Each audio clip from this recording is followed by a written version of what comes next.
Nous célébrons aujourd'hui la Journée internationale des droits de la femme.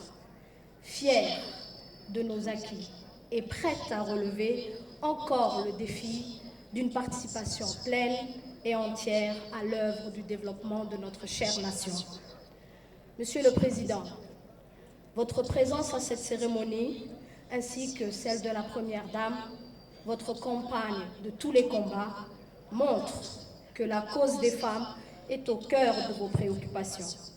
Cet événement est devenu, au fil des années, une belle, significative tradition dont peu de pays peuvent se prévaloir. Il serait fastidieux d'en citer tous les témoignages, mais je me contenterai seulement d'indiquer quelques exemples majeurs des réalisations. Aujourd'hui, nous pouvons compter 40% du corps médical sont des femmes. Le nombre dans l'enseignement primaire et secondaire dépasse les 50%. Grâce à l'action énergique et continue de l'Union nationale des femmes djiboutiennes, 5300 apprenantes ont suivi les cours d'alphabétisation depuis 2019 jusqu'à nos jours.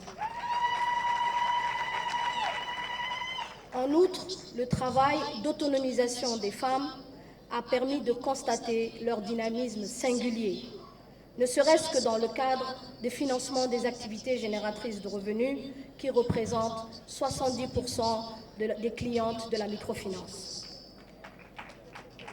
Sont mises en place à Djibouti 82 mutuelles communautaires qui représentent des communautés mises en groupe qui s'appuient entre elles et également les communautés qu'elles représentent.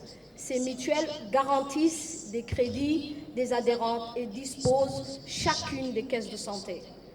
Comme vous pouvez le constater, et au-delà des chiffres, le choix de focaliser l'action publique sur la santé et l'instruction est le meilleur choix car cela garantit l'autonomie des femmes et facilite les avancées sur la voie de la justice sociale. Néanmoins, nous demeurons conscients que l'amélioration de la statut de la femme reste demandeuse encore d'autres progrès. Je veux parler ici des efforts à déployer pour lutter contre les violences faites aux femmes, et notamment avec les mutilations génitales, les mariages précoces dans les zones rurales, les violences conjugales, et j'en passe. Nous avons certes baissé les pourcentages des taux global des mutilations.